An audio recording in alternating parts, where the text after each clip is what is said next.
ஆண்டவர் இயேசுவின் நண்பர்களே, உலகிற்கு ஒளியாய் வாழ்ந்திடவே அன்பின் பலியில் இணைந்திடுவோம். விண்ணக தந்தையின் பிள்ளைகளே, ஆண்டவர் இயேசுவின் நண்பர்களே, உலகிற்கு ஒளியாய் வாழ்ந்திடவே அன்பின் பலியில் இணைந்திடுவோம்.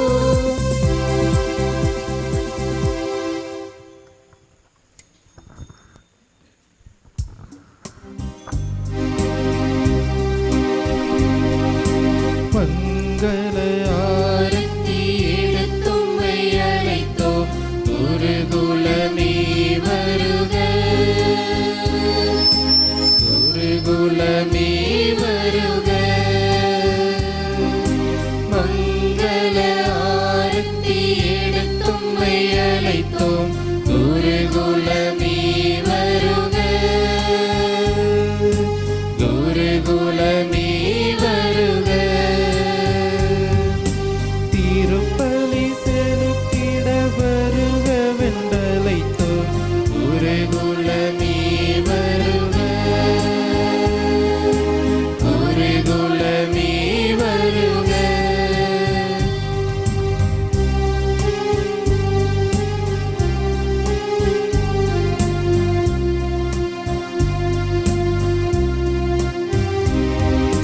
மங்கள ஆரத்தி எடுத்தும்மை அழைத்தோம், இறை மக்களே வருக,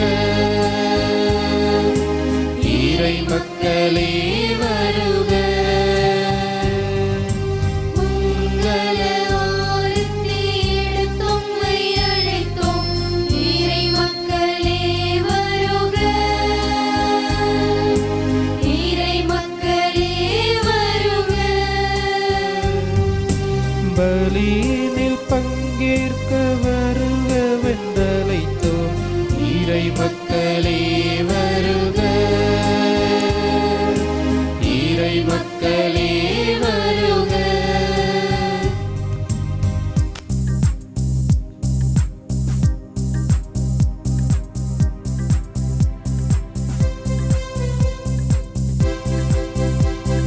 கொண்டாடுவோம் இன்று கொண்டாடுவோம், ஆண்டவரின் நாளை பாடி புகழ்வோம்.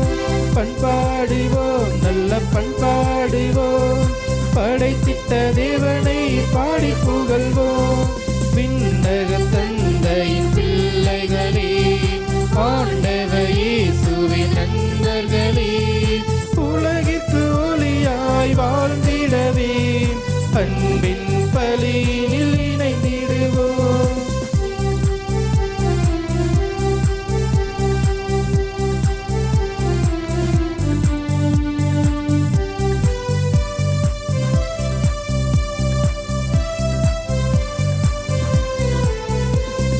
இயேசுவின் வார்த்தைகள் கேட்டிடுவோம், இதயத்தில் அதனை ஏற்றிடுவோம்.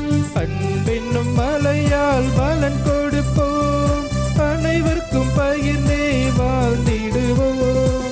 இயேசுவின் வார்த்தைகள் கேட்டிடுவோம், இதயத்தில் அதனை ஏற்றிடுவோம். அன்பென்னும் மலையால் பலன் கொடுப்போம், அனைவருக்கும் பகிர்ந்தே வாழ்ந்திடுவோம். இறைவனின் பிள்ளைகள் நாம் இந்த இகமதில் அனைவருக்கும் சாற்றிடுவோம். கொண்டாடுவோம் இன்று கொண்டாடுவோம், ஆண்டவரின் நாளை பாடி புகழ்வோம்.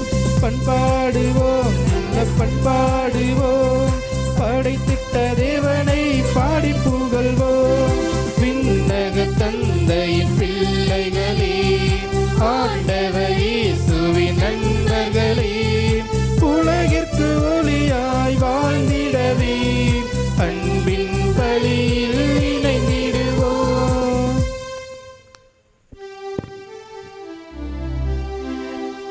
தந்தை மகன் தூயாவியின் பெயராலே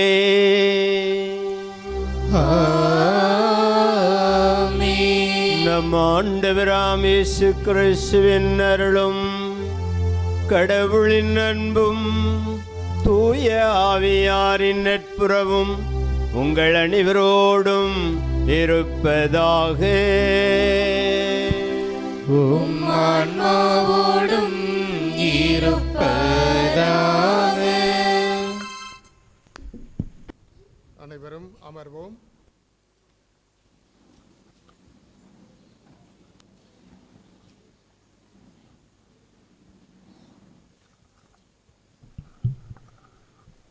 முன்னுரை.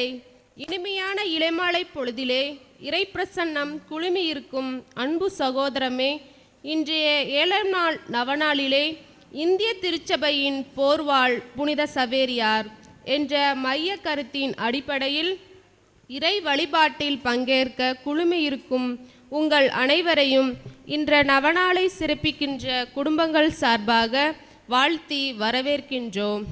அவர் இந்திய திருச்சபையின் வளர்ச்சிக்கு உதவிய ஒரு மாபெரும் ஆன்மீக தலைவராக கருதப்படுகிறார். இந்தியாவில் கிறிஸ்தவம் இல்லை, கல்வி இல்லை, பொருளாதாரம் இல்லாத காலகட்டம். அந்த சமயம் புனித சவேரியார் இந்தியாவில் வரலாற்றில் ஒரு பெரிய தாக்கத்தை ஏற்படுத்தினார். கல்வியும் பொருளாதாரமும் கொஞ்சம் கொஞ்சமாக வளர ஆரம்பித்தது. இவர்களின் வருகைக்கு பிறகுதான் அவர் மறைப்பணி மட்டுமல்ல, மக்களுக்கு தேவையான அனைத்து பணிகளையும் செய்து மக்களை சிந்திக்க வைத்தவர். அவரது நற்செய்தி அறிவிப்பு, பேரார்வம், கிறிஸ்தவத்தை வளர்த்தல் மற்றும் மக்களின் ஆன்மீக தேவைகளுக்கு வழிகாட்டுதல் ஆகியவை அவருடைய மறைகுறைகளின் முக்கிய நோக்கங்களாக இருந்தது. அவரின் பாதுகாவலில் வாழும் நாமும் ஆன்மீக வளர்ச்சியில் அக்கறை கொண்டவர்களாக நற்செய்தி பணியில் ஆர்வம் கொண்டு வாழ வரம் வேண்டி இணைவோம் இத்தெய்வீக திருப்பலியில்.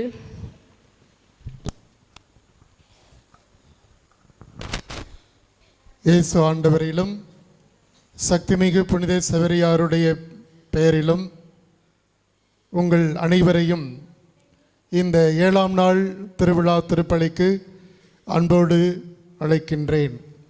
இந்த நாளிலே நம்முடைய அழைப்பை ஏற்று வருகை தந்து தலைமையேற்று திருப்பலி நிறைவேற்றி இறை ஆசிரை பெற்றுக் கொடுக்க வந்திருப்பவர் அருள்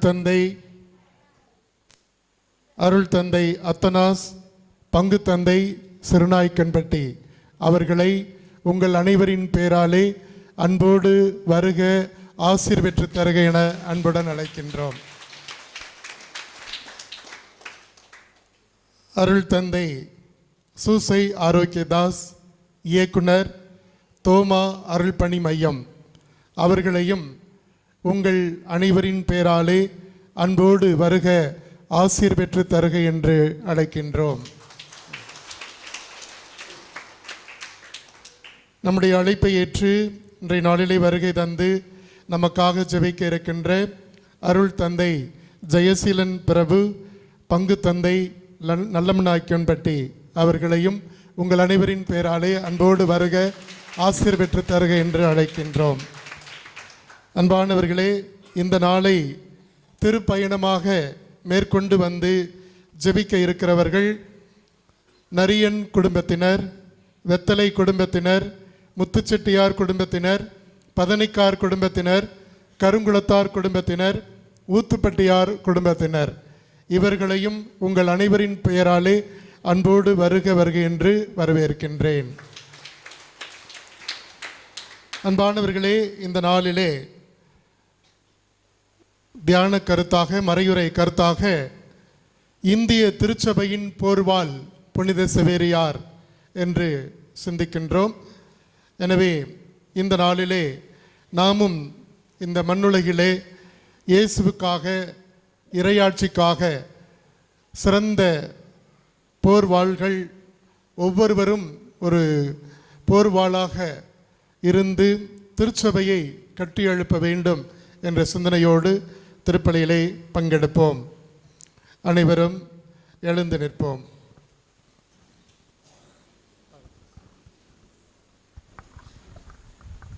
இறை இயேசுவில் பிரியமானவர்களே, இந்த அருமையான நாளிலே இந்த திருவிழாவினுடைய மையமாக இந்திய திருச்சபையினுடைய போர்வாள் புனித சவேரியார் என்ற நற்சிந்தனையிலே இன்றைக்கு பயணிக்கவிருக்கிறோம். எல்லாரும் நல்லா இருக்கீங்களா? இயேசுவுக்கு புகழ், மரியே வாழ்க. புனித சவேரியாரே, ஒரு அரசர் தன்னுடைய பயணத்திற்கு கிளம்புகிறார், ஒரு போருக்கு கிளம்புகிறார். போருக்கு கிளம்புகின்ற பொழுது போர்க்கருவிகள் எல்லாம் தயாராகிவிட்டது. போருக்கு செல்லக்கூடிய படை வீரர்கள் தொய்வாக இருக்கிறார்கள். ஏனென்றால் எதிர் நாட்டுக்காரர்கள் அதிக பலம் படைத்தவர்கள். அந்த போர் வீரர்கள் அனைவருமே அரசரிடம் சொல்லுகிறார்கள், நாம் கொஞ்சம் யோசித்து செல்வோம், ஏனென்றால் நமது படைக்கருவிகள் அனைத்தும் தொய்நிலையில் இருக்கிறது. கருவிகள் என்று சொல்வது மனிதர்களை சொல்லுகின்றார். இருந்தாலும் முதல் நாள் போர் நடக்கிறது, பலரும் இறந்து விடுகிறார்கள். மீண்டும் அரசரிடம் வந்து நிற்கின்றார்கள், நாம் என்ன செய்வோம்? நாளைக்கு போர் புரிவதற்கு போர் கருவிகளும் தொய்வாக இருக்கிறது, அந்த கருவிகளை சுமந்து செல்லக்கூடிய நாங்களும் தொய்வாக இருக்கிறோம், என்ன செய்யலாம் என்று கேட்கின்ற பொழுது அனைவரும் உடனடியாக ஆலயத்திற்கு வாருங்கள் என்று சொன்னாராம். ஆலயத்திலே சென்று எல்லோரும் முழங்கால் படியிடுங்கள், உங்களுக்கு முன்பாக இதோ என் கையில் இருக்கக்கூடிய காசினை நான் சுண்டிவிடப் போகிறேன். சுண்டிவிட்டால் என்ன கிடைக்கும்? ஒன்று ராஜா கிடைக்கும், இல்லாட்டி தலையா பூவா, அப்படி வச்சுக்கோ. தலையா பூவா, தலை விழுந்தால் போருக்கு செல்வோம், பூ விழுந்தால் வீட்டிற்கு செல்வோம். தலை விழுந்தால், பூ விழுந்தால், எல்லாம் சரியான்னு கேட்குறார். எல்லாத்துக்கும் சரியா? தலை விழுந்தால் திருப்பலியில் இருப்போம், பூ விழுந்தால் வீட்டிற்கு போவோம். கரெக்டா? அரசர் சுண்டி விடுகிறார், சுண்டி விட்டு கீழே விழுகிறது, தலை விழுகிறது. அப்போ நம்ம என்ன செய்யணும்? பூசையில் இருக்கணும். உடனடியாக கடவுள் விரும்பிவிட்டார், நம்ம நாளைக்கு போருக்கு போகலான். அந்த எண்ணத்தோடு தங்களுடைய போர் வாழ்க்கையை கூர்மையாக்கி கொண்டு கிளம்புகிறார்கள். வெற்றி பெற்று மாலை திரும்புகிறார்கள். அதே ஆலயத்திலே நன்றி கூட வருகின்ற பொழுது அந்த ராஜா சொல்லுகிறார், நான் வைத்திருந்த நாணயத்தில் இரண்டுமே தலைதான், இரண்டுமே தலைதான். ஆனால் அவர்களுக்கு இருக்கக்கூடிய எண்ணம் என்ன? இறைவன் சொல்லிவிட்டார், ஆகையால் நமது பயணத்தை தொடருவோம். அதே எண்ணத்தில்தான் புனித சவேரியார் அவர்கள் போர்வாளாக இருக்கக்கூடிய தன் நாவை எடுத்துக்கொண்டு இந்திய மண்ணுக்கு வருகின்றார். 1542 தனது பணியை தொடங்குகிறார்.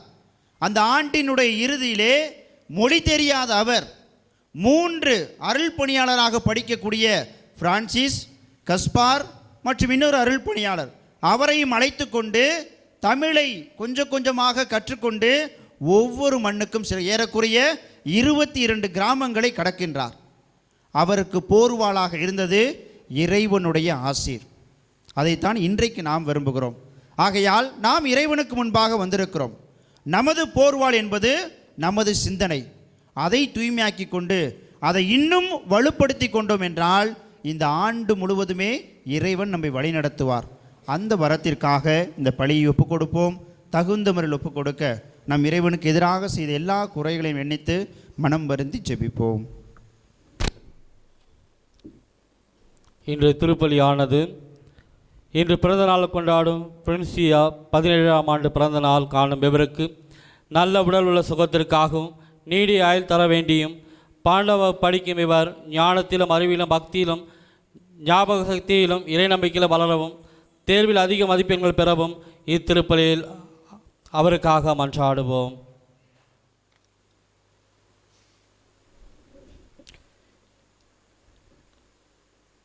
ஏழாம் நாள் சக்தி நிறை புனித சவேரியாரின் நவநாள். அவர் இந்த இந்திய நாட்டினுடைய போர்வாளாக திகழ்ந்தார். இங்கே குடியிருக்கக்கூடிய நம் அனைவரையும் இறை வார்த்தையினாலே அவர் ஆற்றலாலும் அறிவாலும் சக்தியாலும் கூர்மையான மக்களாக அறிவுத்திறனோடு ஆன்மீகத்தில் வளரவும் வரம் வேண்டி நமது பங்கிலுள்ள அனைத்து குடும்பங்களையும் ஆண்டவருக்கு ஒப்புக் கொடுப்போம். அனைத்து குடும்பங்களையும் ஆண்டவர் ஆசீர்வதிக்கு ஜெபிப்போம். குறிப்பாக பங்கு தந்தையினுடைய கருத்துக்காக அதிகம் இந்த திருப்பலிலே நாம் ஒப்பு கொடுத்து மன்றாடுவோம். அவர் மேற்கொண்டிருக்கக்கூடிய முயற்சிகள், அவருடைய திட்டங்கள் கருத்துக்கள் எல்லாமே மிகச் சிறப்பாக, விரைவாக, எளிதில் முடிவடையவும் இந்த கருத்துக்களை மனதில் கொண்டு திருப்பலியை தொடங்குவோம். எல்லாம் வல்ல இறைவனிடமும் சகோதர சகோதரம் உங்களிடமும் நான் பாவி என்று ஏற்றுக்கொள்கிறேன். ஏனெனில் என் சொல்லாலும் செயலாலும் கடமையை தவறினாலும் பாவங்கள் பல செய்தேன். என் பாவமே என் பாவமே என் பெரும் பாவமே. ஆகையால் எப்பொழுதும் கன்னியான பரிசுத்தவான்களையும் வானதூதர்களையும் சகோதர சகோதரிகளையும் நம் தேவனாகிய ஆண்டவரிடம் எனக்காக வேண்டிக் கொள்ள மன்றாடுகிறேன். எல்லாம் வல்ல இறைவன் நம்மீது இரக்கம் வைத்து நமது பாவங்களை எல்லாம் மன்னித்து முடிவில்லாத நிறைவாழ்வுக்கு அழைத்துச் செல்வாராக. ஆமென்.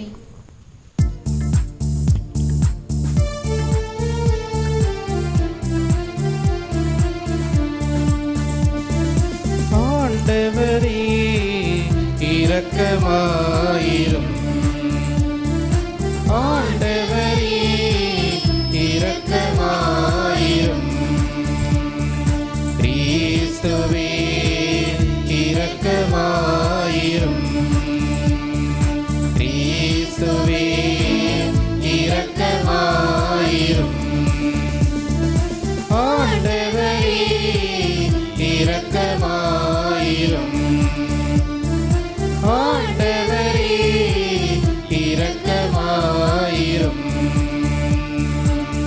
இரக்கமாயிரும்.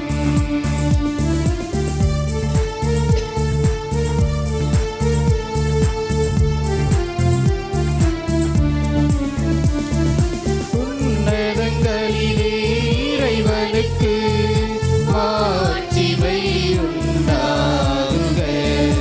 உலகினிலே நல்வனத்தவர்க்கு அமைதியும் உண்டாகுக.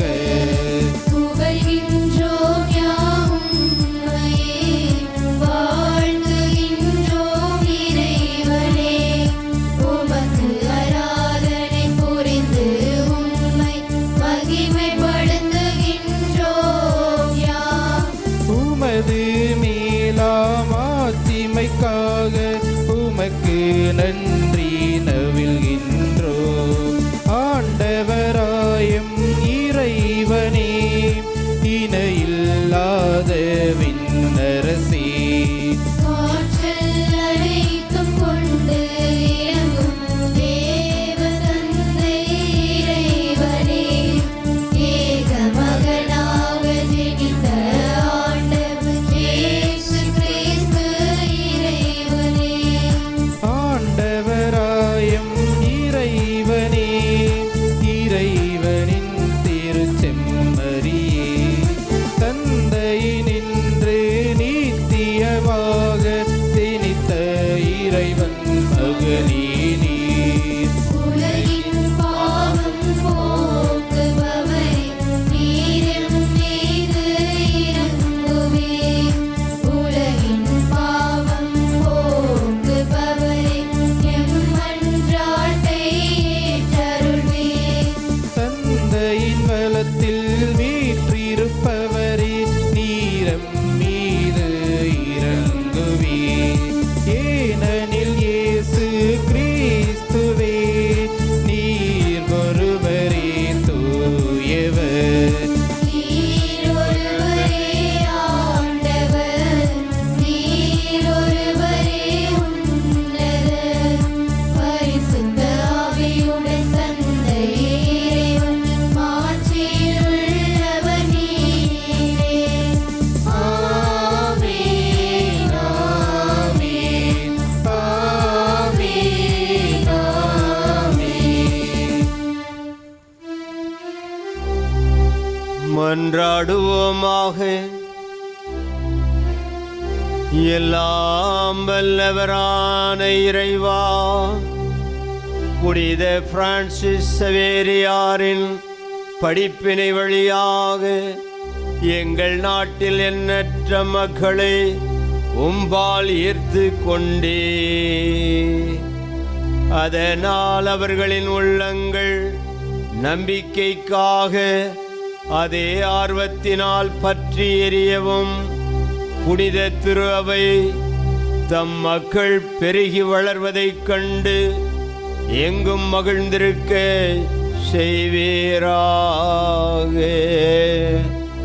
உம்மோடு தூயாவியாரின் ஒன்றிப்பில் ஒரே இறைவனாய் என்றென்றும் வாழ்ந்து ஆட்சி செய்கின்றவரும் உமது திருமகனுமாம் கிறிஸ்து வழியாக உம்மை மன்றாடுகின்றோம். ஆமென்.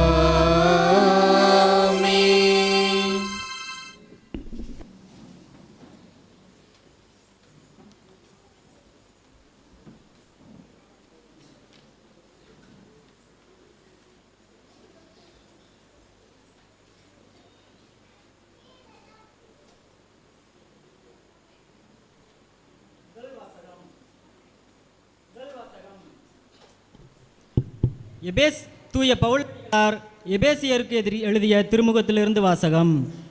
அதிகாரம் 6, இறை வார்த்தைகள் 10 முதல் 17 முடிய. இறுதியாக நீங்கள் ஆண்டவரோடு இணைந்து அவர் தரும் வலிமையாலும் ஆற்றலாலும் வலுவூட்ட பெறுங்கள். அழகையின் ஏமாற்று வழிகளை எதிர்த்து நிற்கும் வலிமை பெறும்படி கடவுள் அருளும் எல்லா படைக்கலன்களையும் அணிந்து கொள்ளுங்கள். ஏனென்றால் நாம் மனிதர்களோடு மட்டும் போராடுவதில்லை. ஆட்சி புரிவோர், அதிகாரம் செலுத்துவோர், இருள் நிறைந்த இவ்வுலகின் மீது ஆற்றல் உடையோர், வான்வெளியிலுள்ள தீய ஆவிகள் ஆகியவற்றோடும் போராடுகிறோம். எனவே பொல்லாத நாள் வரும்போது எதிர்த்து நின்று அனைத்தின் மீதும் வெற்றி பெற்று நிலை நிற்க வல்லமை பெறும்படி கடவுள் அருளும் எல்லா படைக்கலன்களையும் எடுத்துக்கொள்ளுங்கள். ஆகையால் உண்மையை இடைக்கச்சையாக கட்டிக்கொண்டு நீதியை மார்பு கவசமாக அணிந்து நில்லுங்கள். அமைதியை அருளும் நற்செய்தியை அறிவிப்பதற்கான ஆயத்த நிலையை உங்கள் காலில் மிதியலிகளாக போட்டுக்கொள்ளுங்கள். என் நிலையிலும் நம்பிக்கை என்னும் கேடயத்தை பிடித்து கொள்ளுங்கள். அதை கொண்டு தீயோனின் தீக்கணைகளையெல்லாம் அணைத்துவிட முடியும். மீட்பை தலைச்சீராவாகவும் கடவுளின் வார்த்தையை தூய ஆவி அருளும் போர் வாளாகவும் எடுத்துக்கொள்ளுங்கள். இது ஆண்டவர் வழங்கும் அருள்வாக்கு. இறைவா உமக்கு நன்றி.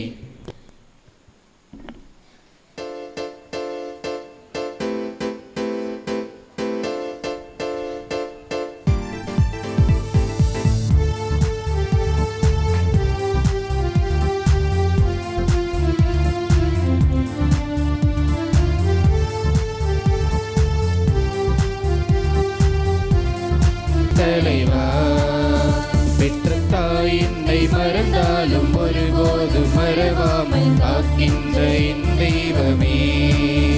பெற்ற தாய் என்னை மறந்தாலும் ஒருபோதும் மறவாமல் காக்கின்ற என் தெய்வமே. போற்றிடுவேன், புகழ்ந்திடுவேன், பாடிடுவேன் இறைவா. உனையே வணங்கிடுவேன், பணிந்திடுவேன், உணர்ந்திடுவேன் தலைவா.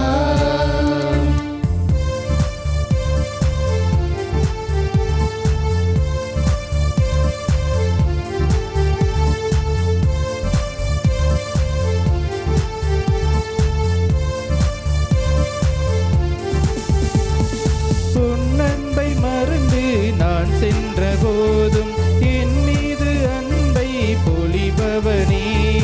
உன் வார்த்தை கேட்டு நடவாத போதும் என்னோடு பேசி மகிழ்பவனே. உன் அன்பை மறந்து நான் சென்ற போதும் என் மீது அன்பை பொழிபவனே. உன் வார்த்தை கேட்டு நடவாத போதும் என்னோடு பேசி மகிழ்பவனே. உன் பாதை விலகி நான் நடந்திட்ட போதும், உன் பாதை விலகி நான் நடந்திட்ட போதும் மன்னித்து ஏற்கும் என் தெய்வமே, மன்னித்து ஏற்கும் என் தெய்வமே. போற்றிடுவேன், புகழ்ந்திடுவேன், பாடிடுவேன் இறைவா. உனையே வணங்கிடுவேன், பணிந்திடுவேன், உணர்ந்திடுவேன் தலைவா.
மறந்தாலும் ஒருபோதும் மறவாமல் காக்கின்ற என் தெய்வமே, உனையே போற்றிடுவேன், புகழ்ந்திடுவேன், பாடிடுவேன் இறைவா. உனையே வணங்கிடுவேன், பணிந்திடுவேன், உணர்ந்திடுவேன் தலைவா.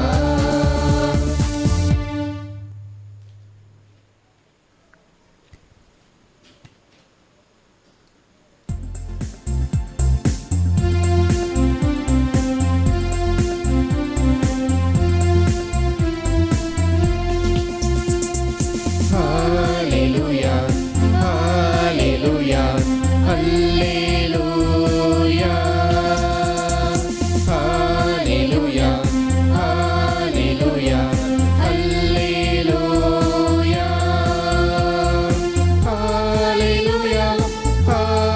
hallelujah, hallelujah, hallelujah,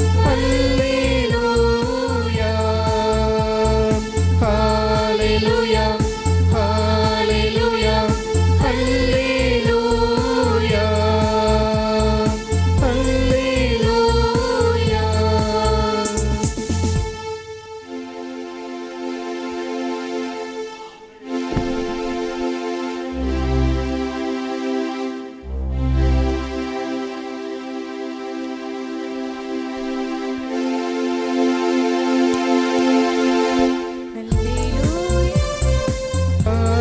Hallelujah, hallelujah, hallelujah, hallelujah. எதிர்நோக்கு. இன்று நம் தாயாம் திருச்சபை திருவருகை காலத்தின் முதல் ஞாயிறை நினைவு கூறுகின்றது. இந்த முதல் ஞாயிறு இயேசுவின் வருகைக்காக எதிர்நோக்கி காத்திருத்தலை குறிக்கிறது. அதற்கான எதிர்நோக்கின் முதல் மெழுகு இது. இந்த திரி மீட்பரின் வருகைக்காக காத்திருந்து நம் முதுபெரும் தந்தையர்களான ஆபிரகாம், ஈசாக்கு, யாக்கோப்பு ஆகியோரை குறிக்கிறது. கவனமாயிருங்கள், விழிப்பாயிருங்கள், ஏனெனில் அந்நேரம் எப்பொழுது வருமென உங்களுக்கு தெரியாது. ஆண்டவர் நம்மை விழிப்புடன் காத்திருக்கும்படி கேட்கின்றார். ஆனால் நாமோ உலக கவலைகளிலும் கவர்ச்சிகளிலும் நம் மனதை செலுத்தி வாழ்ந்து வருகின்றோம். இனியாவது ஆண்டவரே பேசும், உம் அடியான் கேட்கின்றேன் என்று கூறி அவரின் வருகைக்காக நம்மை ஆயத்தமாக்க இந்த முதல் திரியை அருள் தந்தையர்கள் ஏற்றுவார்கள். திருவருகை காலத்தின் முதல் திரியை ஏற்றுவதற்கு நம்முடைய மறைமாவட்டத்தினுடைய திருவழிபாட்டு குழுவின் தலைவர் அருட்தந்தை சூசை அவர்கள் வருகின்றார். இப்பொழுது நாம் இந்த பாடலை பாடுவோம். கருணை கடலே வா, கதித்த தயா பரவாம், சுருதி மறையோர்க்கு சுடரொளியே வா, அதோனாயி ஆனந்தமே அவளுடன் காத்திருக்கும் அடிமைகளை சந்திக்க கருணை கடலே வாம், கதித்ததய பரவாம், சுருதி மறையோர்க்கு சுடரொளியே வா, இம்மானுவேல் ஏகநாதா, எங்கள் பாவ தோஷம் தீர ஏனின்னும் வர தாமதம், கருணை கடலே வா, கதித்ததயா பரவாம், சுருதி மறையோர்க்கு சுடரொளியே வெளியே வா.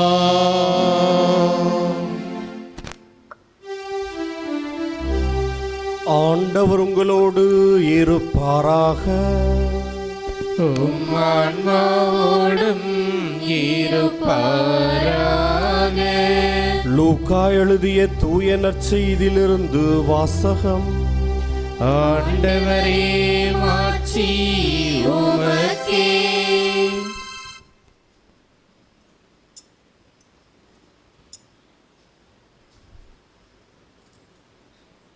லூக்கா எழுதிய நற்செய்தி அதிகாரம் 10 இறை வார்த்தைகள் 17 முதல் 20 முடிய. பின்னர் 72 பேரும் மகிழ்வுடன் திரும்பி வந்து, ஆண்டவரே, உமது பெயரை சொன்னாலே பேய்கள் கூட எங்களுக்கு அடிபணிகின்றன என்றனர். அதற்கு அவர், வானத்திலிருந்து சாத்தான் மின்னலை போல விழக்கண்டேன்.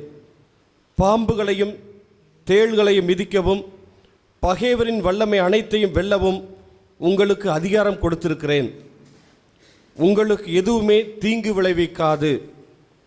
ஆயினும் தீய ஆவிகள் உங்களுக்கு அடிபடுகின்றன என்பது பற்றி மகிழ வேண்டாம். மாறாக உங்கள் பெயர்கள் விண்ணகத்தில் எழுதப்பட்டிருக்கின்றன என்பது பற்றியே மகிழுங்கள். ஆண்டவரின் அருள்வாக்கு. கிறிஸ்துவே உமக்கு புகழ்.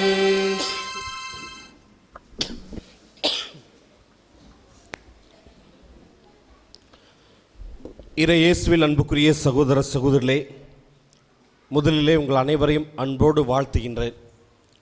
நமது ஆவரம்பட்டி பங்கின் பாதுகாவலர் சக்தி நிறைந்த சவேரியாருடைய திருநாளை இந்த நாட்களில் கொண்டாடி கொண்டிருக்கிறோம். 7ஆம் நாளாக இன்று மிகவும் சிறப்பாக பல்வேறு தயாரிப்புகளோடு அருமையாக இந்த விழாவை திருப்பள்ளியில் நினைவு கொண்டாடி கொண்டிருக்கிறோம். புனித சவேரியாருக்கு இவ்வளவு பெரிய ஆலயம் கட்டுகிறோம். மகிழ்ச்சி. எவ்வளவோ சவால்கள், எவ்வளோ கஷ்டங்கள், பொருளாதார பிரச்சனைகள் மத்தியிலும் இவ்வளவு பெரிய ஆலயத்தை கட்டி கொண்டிருக்கிறோம். ஏறக்குறைய 450 ஆண்டுகளுக்கு முன்பாக சவேரியார் நமது நாட்டிற்கு வந்து எத்தனை ஆலயம் கட்டினார்? ஏறக்குறைய 40 ஆலயங்கள் கட்டினார். மக்கள் இறைவனை வழிபடுவதற்கு, ஜெபிப்பதற்கு, இறை அனுபவம் பெறுவதற்காக பல்வேறு ஊர்களில் ஆலயத்தை கட்டியிருக்கின்றார். இன்று சவேரியார் பெயரால் நிறைய பங்குகள் ஆலயங்கள் கட்டப்பட்டிருக்கிறது. நிறைய பள்ளிக்கூடங்கள் கட்டப்பட்டிருக்கிறது. நிறைய கல்லூரிகள் இந்தியாவிலே சவேரியாருடைய பெயரால் கட்டப்பட்டிருக்கிறது. இந்த சவேரியாருடைய பணியினாலும் வாழ்வினாலும் இந்திய திருச்சபையிலே பெரும் வளர்ச்சி மாற்றம் ஏற்பட்டிருக்கிறதை நாம் உறுதிப்பட சொல்லலாம். இன்றைய நாளிலே இந்திய திரு அவையின் போர்வாள் புனித சவேரியார் என்று தலைப்பிலே நாம் சிந்திக்கின்றோம்.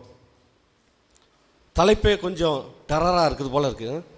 இந்த தலைப்பை வாசித்தனே என்னடா போர்வாள், உடனே நான் யோசித்து பார்த்தேன், சவேரியார் பார்த்து சிலுவை தானே சொல்லுவாங்க அப்படின்ட்டு.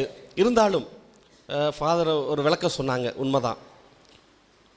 இன்றைய முதல் வாசகம் அதுக்குரிய விளக்கத்தை தருவதாக அமைந்திருக்கிறது. போர்வாள்.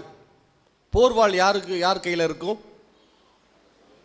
வீரர்கள், படைக்கு போருக்கு செல்கின்ற வீரர்கள் மத்தியில் போர்வாள் இருக்கும். போர்வாள் இல்லாமல் போருக்கு போக முடியுமா? வாழ் இல்லாமல் எதுக்கு வந்திருக்கேன்னு கேட்பாங்க. போர்வாள் எதற்காக? பகைவரை அழிப்பதற்காக, எதிரிகளை வீழ்த்துவதற்காக. பகைவரை அழித்து எதிரிகளை வீழ்த்தி நாட்டு மக்களை பாதுகாப்பதற்காக வீரர் கையில் போர்வாள் இருக்கின்றது. புனித சவேரியார் ஒரு போர்வாள். யாருடைய கரத்தில்? ஆண்டவர் கரத்திலே ஒரு போர்வாள். ஆண்டவர் அவரை ஒரு போர்வாளாக பயன்படுத்துகிறார்.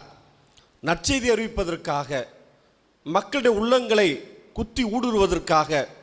ஏனென்றால் இன்றைய முதல் வாசகத்திலே ஒரு வார்த்தை கேட்டோம். எதை போர்வாளாக வைத்துக் கொள்ள வேண்டும்? கவனிச்சிங்களா? Very good. கடவுளின் வார்த்தையை போர்வாளாக கரத்தில் ஏந்து கொள்ளுங்கள். கடவுளுடைய வார்த்தையை போர்வாளாக கரத்திலே வைத்துக் கொள்ளுங்கள். ஏனென்றால் கடவுள் வார்த்தை எப்படிப்பட்டது? இருபுறமும் கருக்கு வாய்ந்த கூரான வாள் போன்றது. யார் சொன்னாங்க? பவுலடியார் சொல்றாரு, கடவுள் வார்த்தை இருபுறமும் கருக்கு வாய்ந்த, ரொம்ப ஷார்ப்பானது. மண்ண கத்தி இல்லை, அவர் ஷார்ப்பான கத்தி. கடவுள் வார்த்தை உள்ளத்தை குத்தி ஊடுருவக்கூடிய போர்வாள். அந்த போர்வாளை கரத்தில் ஏந்தி கொள்ளுங்கள் என்று பவுலடியார் கூறுகின்றார். கடவுளின் வார்த்தையை மக்களுக்கு அறிவிக்க கடவுளால் அனுப்பப்பட்டவர் புனித சவேரியார். அவருடைய வரலாறு உங்களுக்கு நன்றாக தெரியும். ஒவ்வொரு ஆண்டும் திருவிழாவின் பொழுது, நவநாளின் பொழுது, ஒவ்வொரு ஆண்டும் திரும்ப திரும்ப சவேருடைய வாழ்க்கை வரலாறை நாம் கேட்டிருக்கிறோம், புரிந்து கொண்டிருக்கிறோம், அறிந்திருக்கிறோம். அந்த இறைவன் சவேரியாரை நமது நாட்டிற்கு அனுப்பி வைத்தது ஒரு மாபெரும் செயல்தான். புனித லோயலா இன்னாசியரோடு சேர்ந்து அவர் இயேசு சபையில் குருவாகி நமது நாட்டிற்கு வர செய்ததே கடவுளுடைய திட்டம்தான்.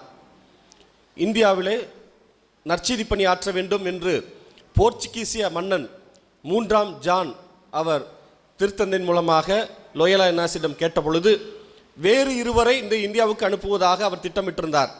ரொட்ரிகோஸ் என்பவரையும் நிக்கோலாஸ் என்பவரையும், அந்த குருக்கள் இருவரையும் இந்தியாவுக்கு அனுப்பலாம் என்று திட்டமிட்டிருந்தார். ஆனால் அவர்கள் பயணம் தொடங்குவதற்கு முன்பாக நோய்வாய்ப்பட்டு விட்டார்கள். அதன் பிறகு அவர்களுக்கு பதிலாக அனுப்பப்பட்டவர் தான் புனித சவேரியார். இது கடவுள் திட்டம். லோயலா இன்னாசியோட திட்டம் வேறாக இருந்துச்சு, வேற இருவரை அனுப்புவதாக இருந்தது. ஆனால் நோய்வாய்ப்பட்ட பிறகு கடவுள் இவர்களை புனித சவேரியாரை இந்தியாவுக்கு அனுப்பி வைக்கின்றார். 1542ஆம் ஆண்டிலே புனித சவேரியார் கோவாவிலே வந்து இறங்குகின்றார். இங்கு கோவாவிலே ஏறக்குறைய 6 மாதங்கள் அங்கு பணியாற்றிய பிறகு நமது தமிழ்நாட்டிற்கு வருகின்றார். தமிழ்நாட்டிலே வந்து ஏறக்குறைய 5 ஆண்டுகள் நற்செய்தி பணியாற்றினார். அது உங்களுக்கு நன்றாக தெரியும்.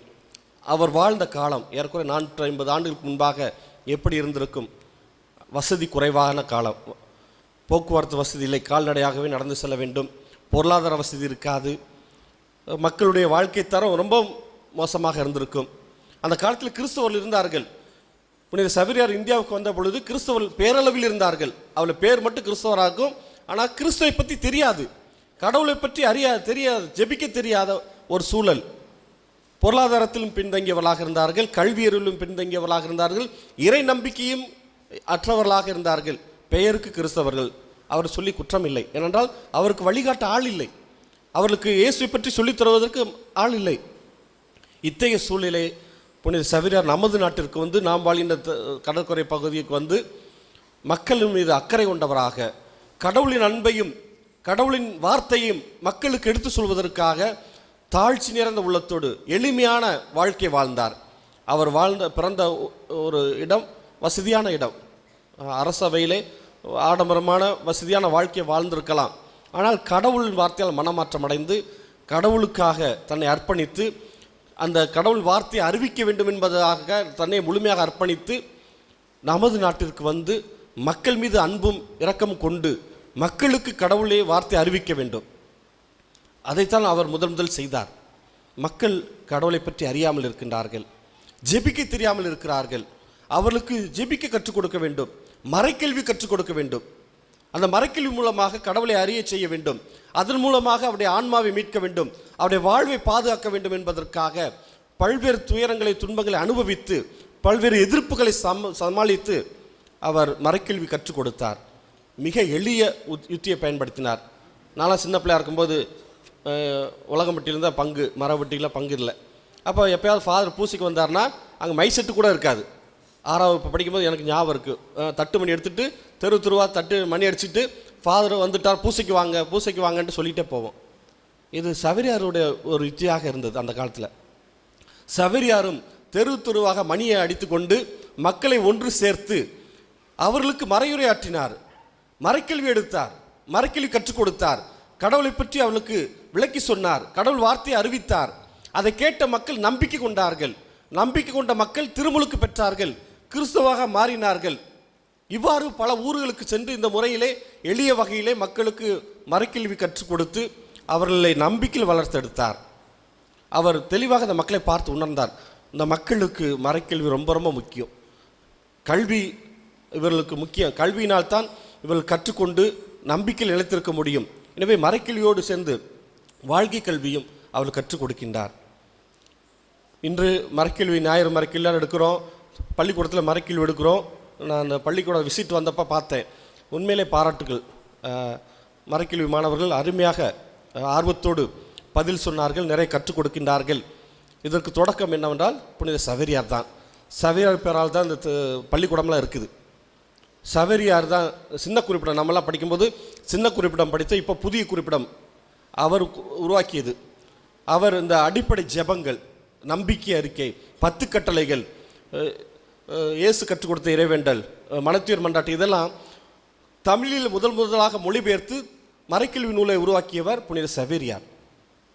அவர் அந்த மக்களுக்கு கற்றுக் கொடுத்து மற்ற ஊருக்கு சென்ற பிறகு அந்த மக்களுக்கு தொடர்ந்து அந்த கல்வியை கற்றுக் கொடுப்பதற்காக வேதியர்களை உருவாக்கியவர்.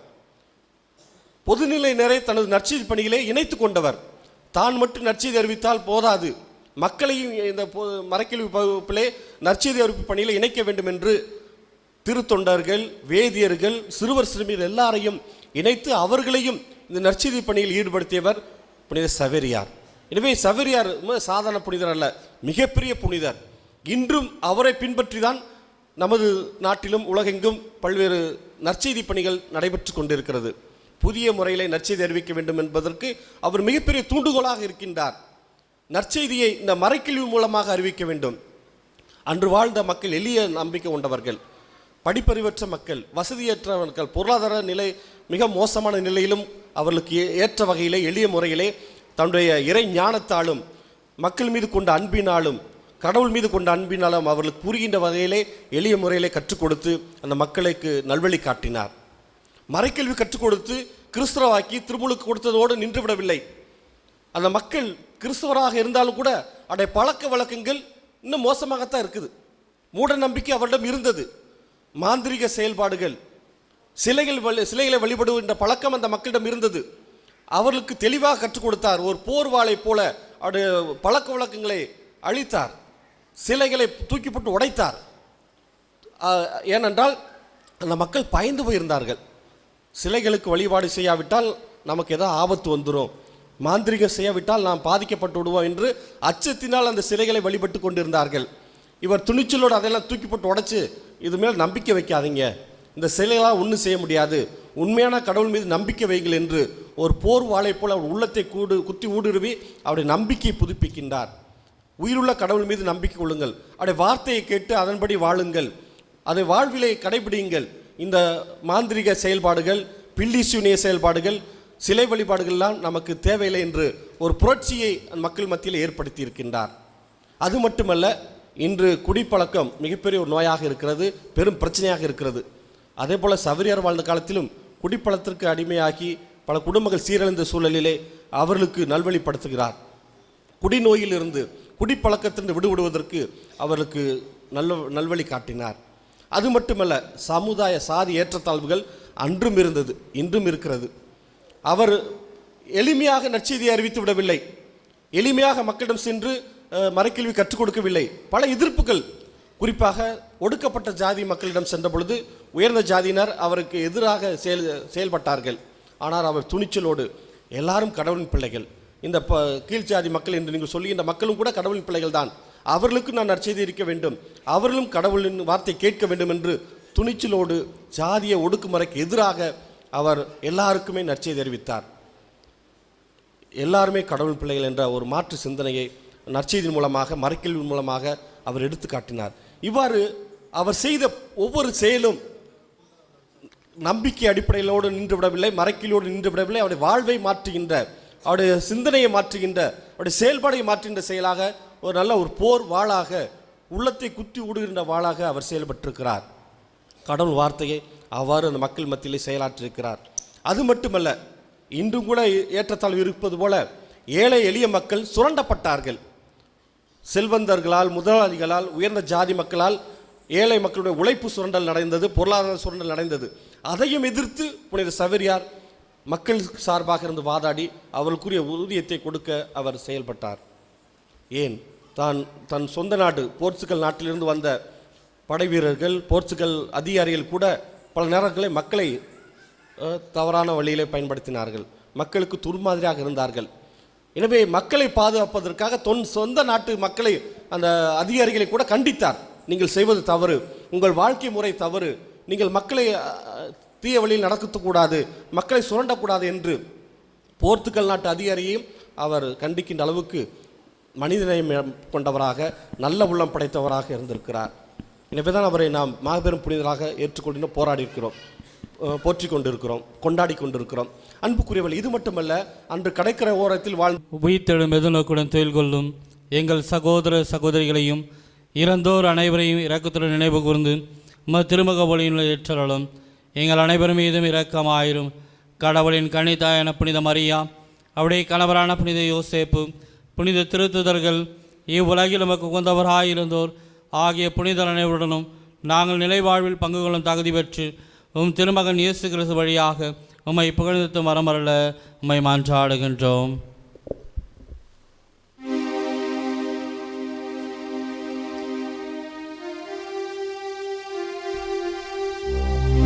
இவர் வழியாக இவரோடு இவரில் எல்லாம் வல்ல இறைவனாகிய தந்தையே,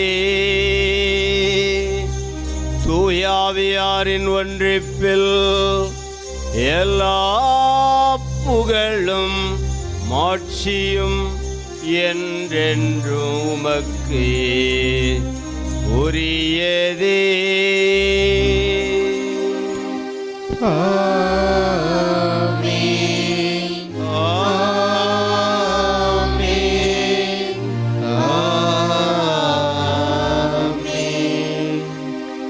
மீட்பரின் கட்டளையால் கற்பிக்கப்பட்டு இறைபடிப்படையால் பயிற்சி பெற்ற நாம் துணிந்து பாடுவோம். விண்ணுலகில் இருக்கிற எங்கள் தந்தையே, உமது பெயர் தூயது போற்றப் பெறுக, உமது ஆட்சி வருக, உமது திருவுளம் விண்ணுலகில் நிறைவேறுவது போல மண்ணுலகிலும் நிறைவேறுக. எங்கள் அன்றாட உணவை இன்று எங்களுக்கு தாரும். எங்களுக்கு எதிராக குற்றம் செய்தோரை நாங்கள் மன்னிப்பது போல எங்கள் குற்றங்களை மன்னியும். எங்களை சோதனைக்கு உட்படுத்தாதேயும், தீமையிலிருந்து எங்களை விடுவித்தருளும். ஆண்டவரே, தீமை அனைத்திலிருந்து எங்களை விடுவித்து எங்கள் வாழ்வில் அமைதியை கனிவுடன் அருள மன்றாடுகிறோம்.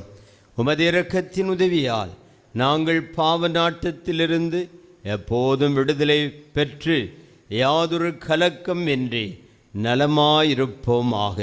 நாங்கள் எதிர்நோக்கி இருக்கும் பேரின்பத்துக்காக எம்மீட்பரான இயேசு கிறிஸ்துவின் இரண்டாம் வருகைக்காக காத்திருக்கின்றோம். ஏனெனில் ஆட்சியும் வல்லமையும் மாட்சியும் என்றென்றும் உமதே. ஆண்டவரே இயேசு கிறிஸ்துவே, அமைதியை உங்களுக்கு விட்டு செல்கிறேன், எனது அமைதியை உங்களுக்கு அளிக்கிறேன் என்று திருத்தூதர்களுக்கு சொன்னீர். எங்கள் பாவங்கள் குற்றங்களை பாராமல் திரு அவையினுடைய நம்பிக்கையை கண்ணோக்கி எங்களுக்கு ஒற்றுமை அமைதி அளித்திருள திருவுளம் கொள்வீராக. என்றென்றும் வாழ்ந்து ஆட்சி செய்கின்றவர் நீரே. ஆமென். ஆண்டவர் இயேசுவின் அமைதி உங்களோடு இருப்பதாக. ஒருவருக்கொருவர் இறைமகன் இயேசு கொடுத்த அமைதியை பகிர்ந்து கொள்வோம். சமாதானம். உலகின் பாவங்களை போக்கும் இறைவன் சமரியே, எங்கள் மேல் இரக்கமாயிரும். உலகின் பாவங்களை போக்கும் இறைவன் சமரியே, எங்கள் மேல் இரக்கமாயிரும். உலகின் பாவங்களை போக்கும் இறைவன் சமரியே, எங்களுக்கு அமைதி அளித்தருளும். ஆண்டவராய் இயேசுவே, நாங்கள் உட்கொள்ளும் உடலும் இரத்தமும் எங்களின் நீதி தீர்ப்புக்கும் தண்டனைக்கு உள்ளாக்காமல் உம் பரிவிரக்கத்தால் உள்ளத்துக்கு உடலுக்கு பாதுகாப்பளித்து அருமருந்தாகிடருள் தாரும். இவரே இறைமகன் ஏசு ஆண்டவர், நம் பாவங்களை போக்க வந்த செம்மறி. இவருடைய வார்த்தையை நம் பாதுகாவலர் சக்தி நிறை சவேரியார் சிலுவையை கையில் ஏந்தி, ஒரு கையில் சிலுவை இன்னொரு கையில் மணியடித்து கொண்டு மக்களை அழைத்து இவருடைய நற்செய்தியை, இயேசுவை பற்றிய செய்தியை மக்களுக்கெல்லாம் அறிவித்தார். இந்த இறைமகன் இயேசுனுடைய திருவிருந்தில் பங்கேற்று அவருடைய நற்செய்தியை நாமும் பறைசாற்றி வாழும் மக்களாக மாறிட அழைக்கப்பட்ட நாம் பேறு பெற்றோர். தேவரீரிடத்தில் நான் தகுதியற்றவன், கிறிஸ்துவின் உடலும் இரத்தம் நம்மை காத்து நமக்கு நிறைவாழ்வு அளிப்பதாக, அன்பில் நம்மை வளர்ப்பதாக. ஆமென்.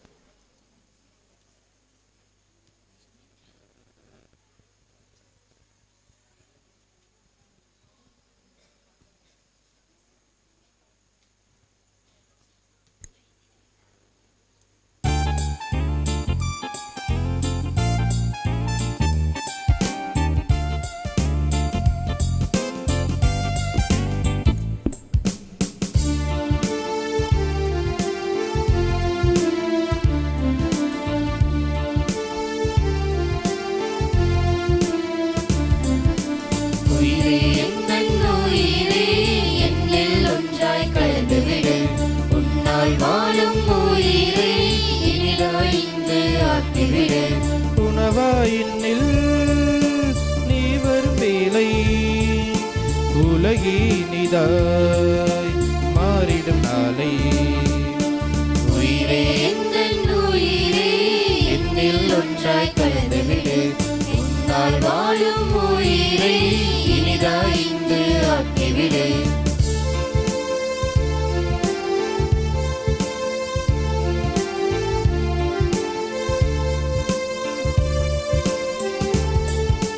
பாலைவன பயிராய் வாடி நின்ற வேலை பாய்ந்து வரும் வெள்ளமாய் நீயாகினாய். காய்ந்து போன நிலையில் நான் நின்ற வேளை கனி கொடுக்கும் மரமாக நீ மாறினாய். உயிரே உயிரே என்னில் இன்று கலந்திடவா, உறவே உறவே என்னில் இன்று மகிழ்ந்திடவா. என் வாழிய நெஞ்சம் முந்தன் வரவாய் இனிதாய் பூ பூக்கும். என் வாழிய நெஞ்சம் முந்தன் வரவாய் இனிதாய் பூ பூக்கும். உயிரே எந்தன் உயிரே என்னில் ஒன்றாய் கலந்துவிடு, உன்னால் வாழும் உயிரை இனிதாய் இன்று ஆக்கிவிடு.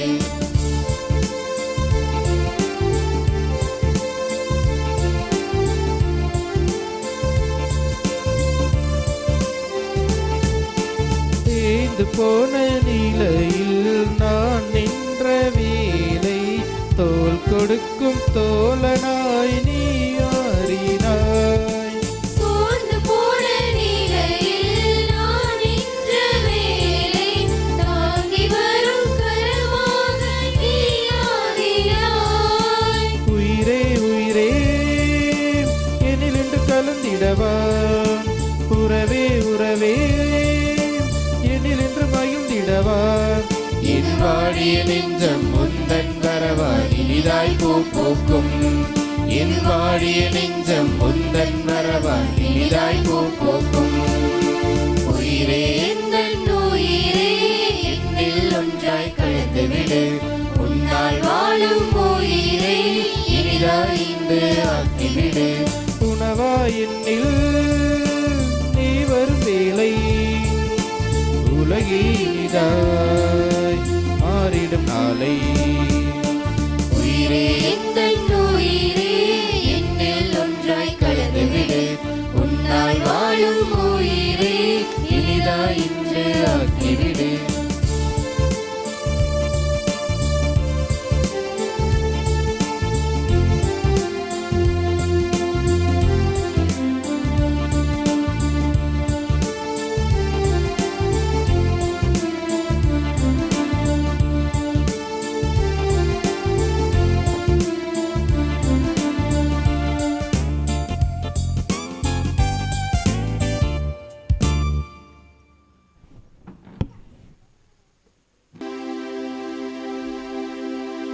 மன்றாடுவோமாக. இறைவாம் புனித பிரான்சிஸ் சேவியர் மனிதரை மீட்கும் ஆர்வத்தினால் பற்றி எறியலானார். நாங்கள் உட்கொண்ட இந்த உணவின் ஆற்றலால் எங்கள் உள்ளத்தில் அன்பு பற்றி எறிய செய்தருளும். அதனால் எங்கள் அளித்தலுக்கு ஏற்றவாறு என்றுமே வாழ்ந்து உமது அறுவடையில் நன்கு ஊழியம் புரிபவர்களுக்கு நீர் வாக்களித்த பரிசை புனிதரோடு சேர்ந்து நாங்களும் பெற்றுக்கொள்வோமாக. எங்கள் ஆண்டவராகிய கிறிஸ்து வழியாக உம்மை மன்றாடுகிறோம்.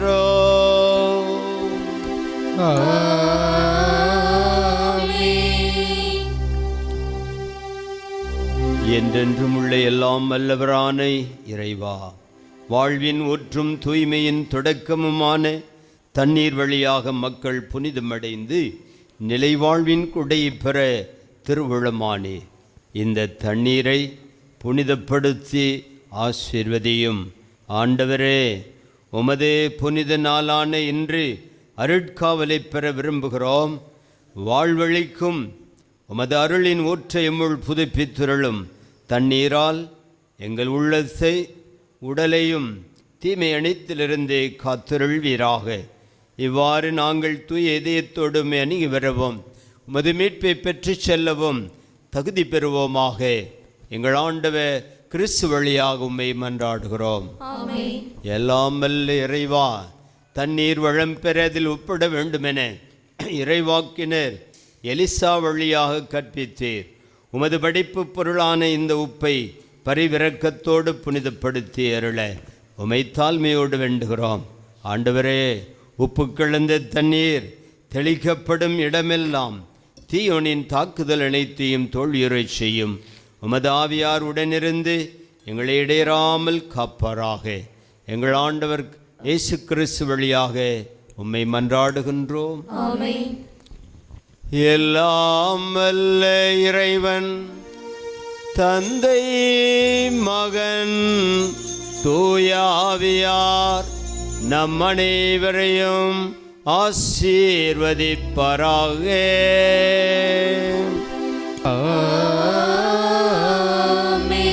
சென்று வருவோம். திருப்பலி நிறைவேறிற்று.